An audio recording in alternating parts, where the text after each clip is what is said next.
Welcome back, agents, to a brand new explainer. We've just intercepted a fresh division dispatch for Farming Friday, and let me tell you, it is coming in hot. Today, we're diving deep into the Corrosive Shell Efficiency Guide, and we're specifically breaking down a tactic called the multi-drop stack farm. But hey, real quick, before we get into the weeds today, I absolutely have to take a second to celebrate a massive milestone with all of you. We just hit 149 subscribers and officially crossed the 100 view mark on our recent dispatches. That is just incredible. I am so grateful for the community we're building here. So to keep these tactical dispatches flowing, please make sure you hit that like button and subscribe. Your support literally means everything and keeps us right here on the front line. All right, let's get down to business. Section 1. Tactical briefing on the multi-drop stack farm.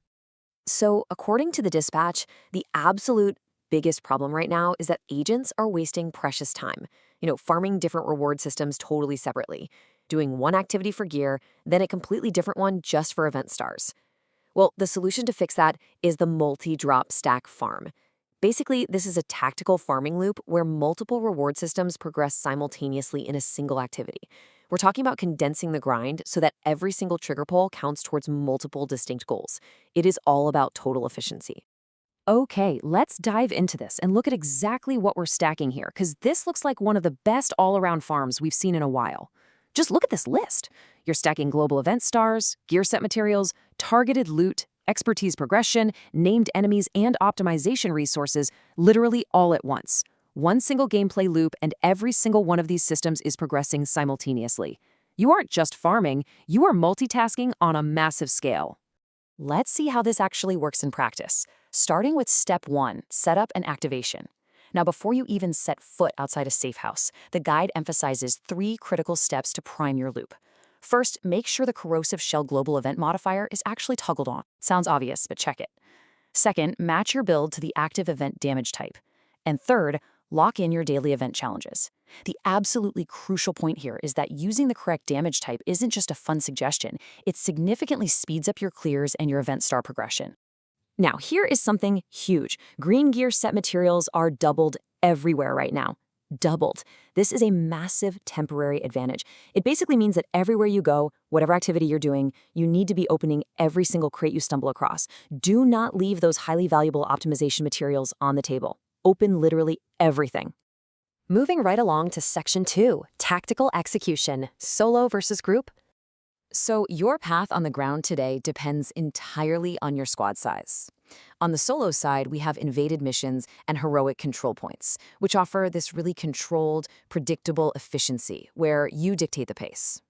Then on the group side, we have activities headlined by challenging countdown. That's all about massive enemy density, sheer volume, and honestly, absolute chaos managed by a full squad. Let's break down those solo options first. What's really interesting here is the sheer value packed into invaded missions. I mean, they are arguably the strongest all-around farm this week, combining named enemies, gear set drops, event progress, and some really solid XP all in one run. Now, heroic control points, those are your best bet for raw, fast solo efficiency. You get quick clears, huge supply room loot, and it's super easy to capitalize on those doubled materials. The summit is definitely an option if you want highly controlled targeted loot and directive XP, but honestly, invaded missions and heroic CPs are your absolute strongest all-around choices right now. If you decide to go the heroic control point route, here is your definitive 6-step loop to keep things moving fast. First, reset the map to make those CPs hostile. Second, make sure you're farming in zones explicitly targeted for gear sets. Third, and this is a huge pro tip, call your civilian allies immediately as you engage. Don't wait around. Fourth, push hard and lock those enemies down right at their spawn doors. Keep the pressure incredibly high. Fifth, wipe them out and absolutely strip the supply room. Finally, step 6, don't dally, just move directly to the next CP. It's simple, it's consistent, and highly efficient. Rinse and repeat. But what if you've got a squad ready to deploy? Well, your absolute best group farm is challenging countdown. First off, set your targeted loot to whatever gear set you need. Now, countdown brings massive enemy density, but the real secret sauce here is the group scaling. That scaling creates way more elite enemies on the map. And why does that matter? Because chewing through elites massively accelerates your Corrosive Shell event progress. You combine that lightning-fast event progress with huge loot volume and fast material farming, and man, you've got an absolute gold mine. All right, Section 3, the loadout, the tipping scales build.